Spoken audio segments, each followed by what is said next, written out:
Bonjour mesdames, messieurs, bonjour à tous.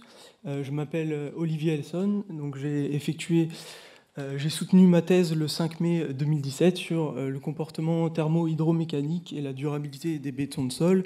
Et donc aujourd'hui, je vais vous présenter une partie de mes travaux de recherche que j'ai effectués donc au laboratoire L2 MGC à l'université de Cergy-Pontoise en collaboration donc avec l'entreprise SPI Fondation et la FNTP. Donc, je commencerai par cette présentation par vous parler des choix qui ont été faits en termes de formulation. Ensuite, je présenterai les résultats des essais de caractérisation physique et mécanique. Et je terminerai par une étude sur la durabilité du matériau. Par rapport aux différentes techniques de mélange sol-ciment réalisées in situ, qu'a pu présenter Monsieur Mathieu, mes travaux de thèse s'inscrivaient dans le cadre de ces méthodes et donc l'objectif c'était de comprendre en fait le lien entre la nature du sol et les différents dosages sur les performances du matériau dans un premier temps, et lorsqu'on va vouloir réaliser des ouvrages structurels et pérennes et permanents, donc le deuxième objectif c'était vraiment d'étudier la durabilité du matériau. Donc pour cela nous avons adopté une approche béton.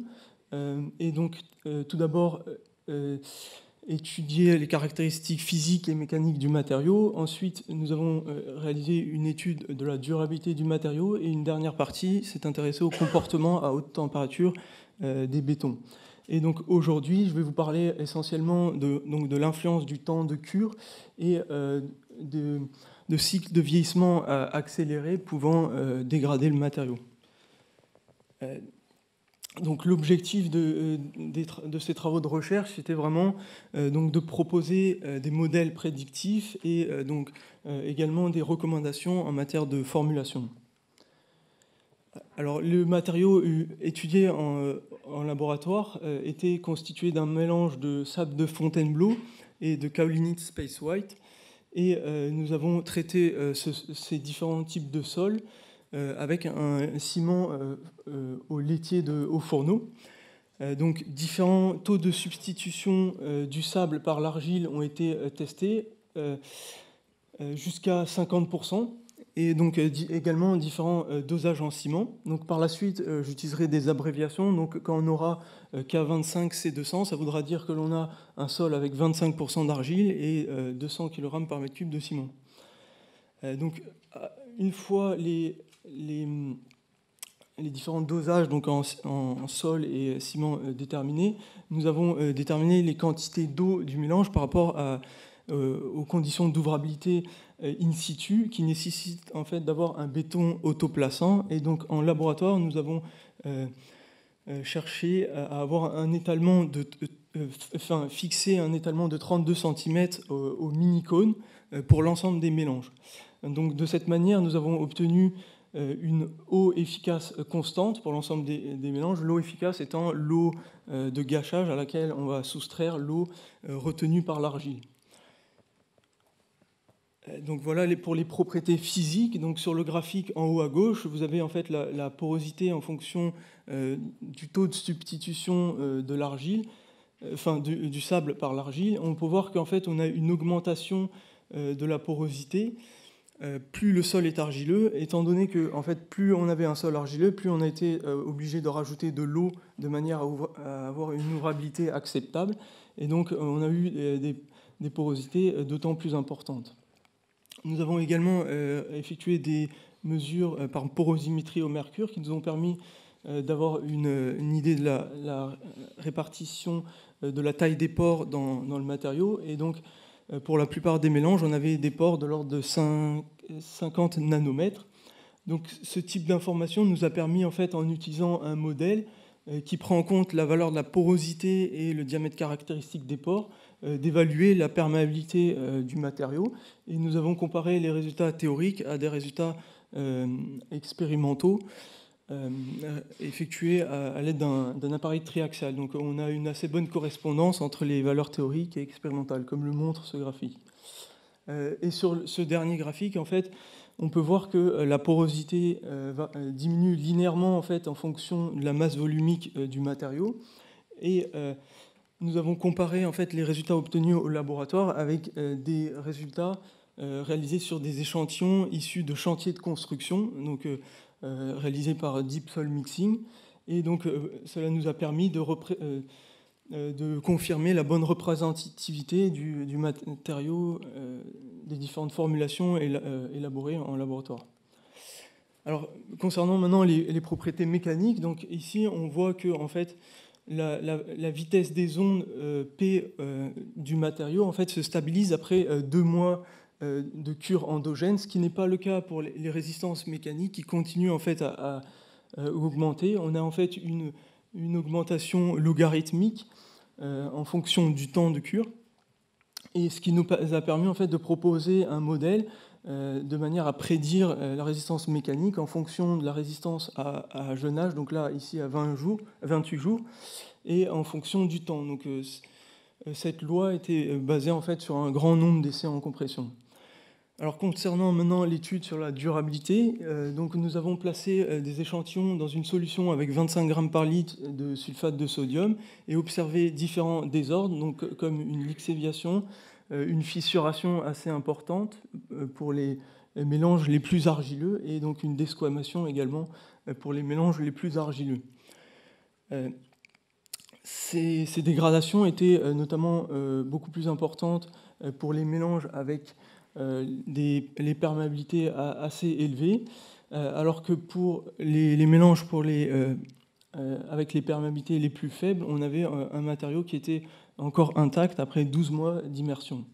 Donc ici, ce sont les photos qui ont été réalisées après 12 mois d'immersion sur les différentes formulations, et on peut voir que la dégradation en fait, s'accentue en fonction du temps d'exposition, notamment en fait, pour les mélanges avec 25% d'argile, où on a une desquamation généralisée pour les mélanges avec 200 kg par mètre cube de ciment et une fissuration vraiment importante pour les mélanges avec 300 kg par mètre cube de ciment. Nous avons également suivi en fait, les variations dimensionnelles du matériau en fonction du temps d'immersion dans la solution sulfatée et montré qu'on avait un gonflement qui était assez tardif et qui dépendait en fait qui était surtout observé uniquement observé pour les mélanges avec 25% d'argile. Donc on a un décalage en fait suivant la quantité de ciment. Donc ce gonflement en fait était expliqué tout simplement par une formation d'étringite au sein de la porosité du matériau, en réalisant des images par microscope électronique à balayage. Nous avons, dans le cadre de l'étude de durabilité, également étudié l'influence de cycle humidification-séchage en plaçant les échantillons. Donc, tout d'abord, pour un cycle, on avait une période d'immersion de 2 jours dans l'eau, suivie d'une période de séchage, soit en étui, soit dans une chambre climatique. Donc, l'objectif, c'était d'engendrer un vieillissement accéléré pour évaluer la durabilité du matériau. Donc, ici, j'ai représenté en fait l'évolution des vitesses d'onde au sein du matériau en fonction du nombre de cycles. On peut voir que l'on a une diminution des vitesses d'onde, quel que soit le type de cycle, mais donc dans le cas des cycles accélérés, on avait plutôt une influence de la quantité d'argile, alors que dans le cas des cycles longs, on avait plutôt une influence du dosage en ciment, qui s'expliquait par le fait que l'on n'avait pas le même degré de séchage dans les 2 types de cycles. Alors, comme on peut le voir ici, donc j'ai pas présenté les résistances mécaniques, mais elles ont été également déterminées au fur et à mesure des cycles. Et on peut voir que en fait, les mélanges qui sont les moins affectés sont les mélanges avec moins de 10% d'argile et au moins 300 kg par mètre cube de ciment. Pour ces mélanges, on avait une faible diminution de vitesse d'onde jusqu'à 24 cycles. Et donc une résistance, on arrivait à conserver encore 80% des résistances mécaniques. Donc voilà, pour conclure, nous avons pu observer pour les propriétés mécaniques qu'on n'avait pas la même évolution suivant le paramètre étudié en fonction du temps, donc entre FC et la valeur des vitesses d'onde. Et donc les matériaux sol-ciment réalisés par Deep Soil Mixing sont en fait vraiment poreux et très perméables. Là, on a quelques ordres de grandeur. Et donc on a bien montré également l'importance de la conductivité hydraulique qui en fait est un indicateur de durabilité vraiment important.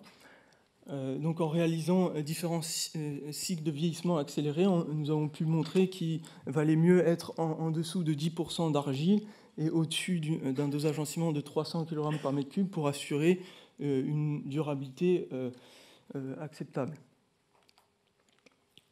Voilà. Merci pour votre attention.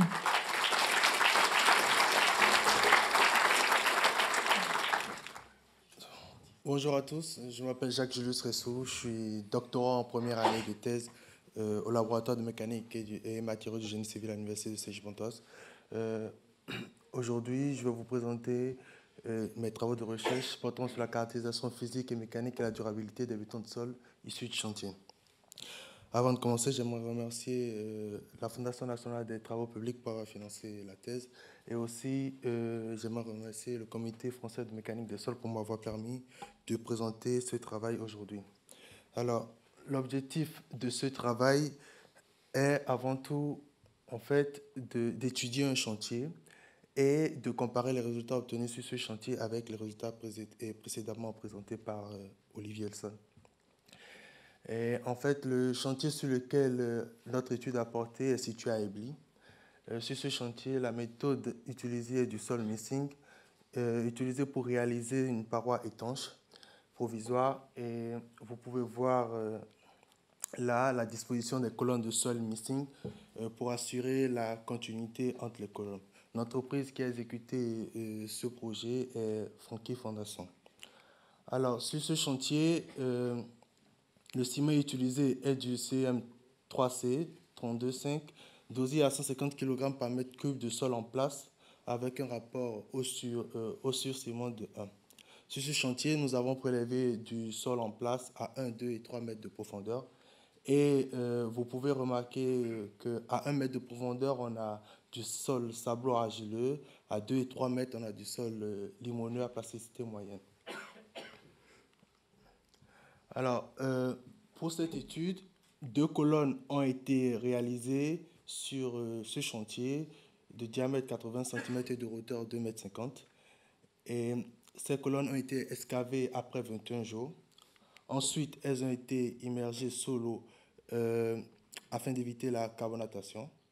Ces colonnes ont ensuite été découpées en tronçons d'épaisseur 25 cm. Ces tronçons ont été ramenés au laboratoire afin d'être sciés en quart de cylindre. Et ces quarts de cylindre ont été utilisés pour carotter des éprouvettes cylindriques de diamètre 10 cm et pour réaliser la caractérisation physique et mécanique et de diamètre 5 cm pour réaliser les mesures de perméabilité. Alors, vous pouvez voir sur cette image un tronçon qu'on a différencié en 3 zones en partant du centre à l'extrémité, la zone verte étant la zone la plus au centre et la zone rouge la zone la plus à l'extrémité. Et vous pouvez remarquer, cette identification a été faite en fait pour pouvoir étudier, caractériser ce matériau suivant le rayon. Alors en tout, on a eu 230 éprouvettes de diamètre 10 cm et 130 éprouvettes de diamètre 5 cm. Maintenant, je vais vous présenter les résultats des essais obtenus. Je vais d'abord commencer par la masse volumique. On remarque qu'il n'y a pas... ce graphique montre en fait l'évolution de la masse volumique en fonction des différentes zones. Et on remarque qu'il n'y a pas de grande variation de la masse volumique. Et en termes pour l'évolution de la masse volumique en fonction de la profondeur aussi, on remarque que les valeurs sont très proches.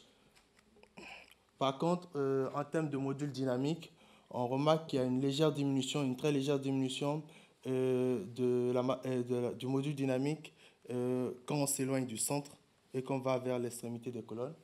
Et en termes par rapport à la profondeur, on remarque aussi une très légère diminution. Côté résistance en compression, on remarque une nette diminution allant jusqu'à 15% de la résistance en compression en fonction de la profondeur. Et en fonction des différentes zones. On a également une légère diminution lorsqu'on approche la périphérie des colonnes. Alors ici, on présente une petite synthèse des résultats des essais. On remarque que malgré les petites variations, les variations observées, on a quand même des colonnes assez homogènes avec une masse volumique de 1611 kg par mètre cube, un module dynamique de 5,3, une résistance en compression de 2,4 MPa et une résistance en traction de 0,3 MPa. On peut noter ici aussi également que sur 20 échantillons testés, on a une mesure de perméabilité de 6,27 10 puissance moins 9 mètres par seconde. Alors, le but de cette étude, l'objectif de cette étude, c'est d'étudier un chantier et de comparer les résultats obtenus sur ce chantier avec les résultats obtenus en laboratoire. Et en fait, de trouver le lien, la relation qui est entre ces deux études. Pour faire ça, on a d'abord commencé par comparer le sol récupéré sur le chantier au sol synthétique réalisé en laboratoire par Olivier Elson. Et sur ce graphique, vous pouvez voir que la courbe granulométrique du sol débli est proche des formulations K25 et K50. Rappelons qu'un sol synthétique K25 signifie K50 pardon, signifie 50% de kaolinite et 50% de sable de Fontainebleau. Ensuite, les valeurs de limite d'Atterberg mesurées sur le sol synthétique K50 ont confirmé en fait cette approximation de cette proximité du sol débli avec le sol synthétique K50. Alors, donc, par rapport à cela, nous avons donc décidé de comparer le béton issu du chantier au béton formulé avec les sols synthétiques K25 et K50. Ici, nous présentons en fait l'évolution de la résistance en compression en fonction du temps, des formulations des bétons formulés en laboratoire K25 C125 et K50 C125. Rappelons que C125, un dosage de 125 kg par mètre cube est l'équivalent du dosage de 150 kg par mètre cube de sol en place que j'ai présenté au début pour le chantier. Et donc, en prenant ces deux courbes-là, on positionne la moyenne de la résistance en compression obtenue sur les colonnes déblis et on remarque que par rapport au K25-625, on a une perte de 38%, c'est-à-dire que les résistances en compression des colonnes déblis sont plus faibles de 38% lorsqu'on les compare au K25-625 et de 15% lorsqu'on les compare au K50-625. Alors, à quoi peut être due cette différence-là? Cela peut être dû à la présence d'inclusion de sol dans les bétons de sol réalisés sur chantier. Et une étude préalablement faite sur une étude expérimentale et numérique sur l'influence des inclusions de sol sur les propriétés de ces bétons montre ici, ce graphique présente la résistance en compression en fonction de la fraction volumique des inclusions. On remarque une diminution et on peut observer une perte de 46%, déjà à 10% de fraction volumique d'inclusion. Alors, cela voudrait dire que la présence d'inclusion pourrait être un facteur expliquant la perte de performance de ces bétons. Donc, on peut remarquer ici, sur un échantillon carotté, en fait, la partie claire là, est la matrice, et la partie sombre là présente en fait les inclusions de sol qui sont soit du sol non traité du tout, soit du sol faiblement traité. Et en fait, nous avons reproduit les courbes que j'ai montrées tout à l'heure de résistance à compression dans le temps, des formulations réalisées au laboratoire K25 C125 et K50 C125. nous les avons représentés avec des fractions volumiques d'inclusion données afin de voir à quel moment est-ce que, avec quelle fraction volumique, pardon, on arrive à la résistance obtenue sur les colonnes. Et on remarque que si on prend par exemple un K25, C125, avec 7% de fraction volumique d'inclusion, on arrive à la valeur obtenue sur le chantier début. Pour conclure cette courte présentation, nous avons effectué une caractérisation physique et mécanique de matériaux de béton de sol issus de chantier et nous avons remarqué qu'en termes de masse volumique, il n'y a pas de diminution, il n'y a pas de variation significative. Par contre, en termes de module dynamique et de résistance en compression, on observe une variation, une petite diminution lorsqu'on va en profondeur et lorsqu'on s'éloigne du centre des colonnes. Ensuite, comme perspective de ce matériau, de cette présentation et de cette étude, pardon, nous comptons fabriquer du béton avec le sol prélevé sur le chantier afin de faire varier le dosage en ciment et de comparer ces résultats avec les résultats obtenus sur les colonnes, d'une part, et aussi nous comptons étudier la durabilité de ce matériau. Et une étude numérique plus approfondie sera faite en fait sur l'effet, sur l'influence des inclusions de sol sur les performances de ce béton, parce que en termes d'influence de ces inclusions, nous avons la position, l'effet de position, l'effet de forme qu'on ne prend pas en compte et qui serait intéressant d'approfondir. Merci pour votre attention.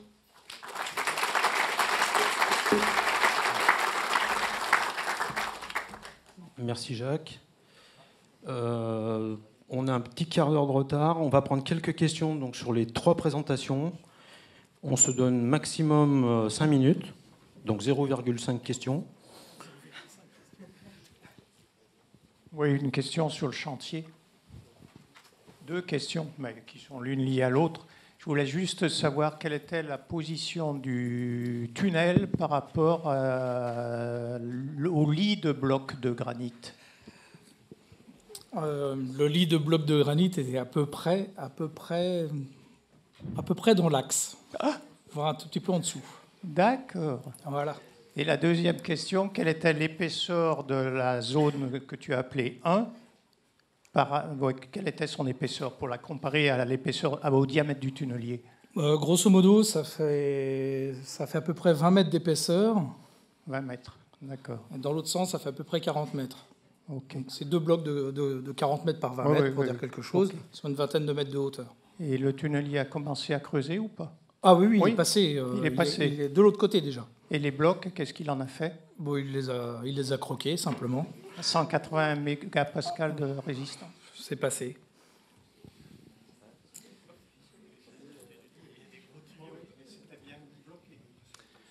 Oui, bonjour. J'ai une question au niveau pour Olivier et Jacques. La première pour Olivier. Est-ce qu'il a été envisagé d'avoir un pôle avec des argiles un peu plus réactives que la kaolinite, du type smectite ou montmorillonite? Et pour Jacques, est-ce qu'il a été identifié le type d'argile au niveau du chantier? Donc pour le type d'argile, l'idée c'était vraiment, en fait, pour avoir des ouvrages durables, c'est compliqué d'aller faire on peut faire des mélanges donc avec des argiles plus réactives, mais on est obligé de mettre beaucoup d'eau. Et donc, comme j'ai pu le montrer, en fait, quand on met beaucoup d'eau, on a des problèmes de durabilité. Et donc, l'idée, c'était plutôt d'étudier une argile qui puisse être... qui soit pas trop réactive avec l'eau. Pour compléter, parce que la kaolinite, aujourd'hui, au niveau français, c'est assez peu représentatif. C'est beaucoup utilisé en fait en modélisation des sols, donc. Ouais, tout à fait. Donc c'était ça l'idée, et donc en tout cas, c'est intéressant donc avec le travail actuel de Jacques, de pouvoir confirmer, ou pas mes résultats.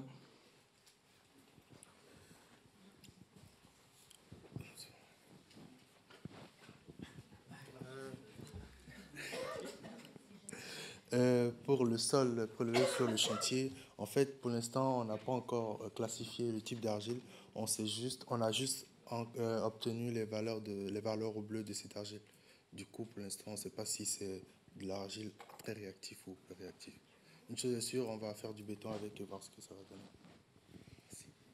Bon, là, vous voyez une des difficultés, enfin, dire de la recherche un peu opérationnelle de chantier, c'est de faire le lien entre le chantier, le planning du chantier, le planning de la recherche, le planning.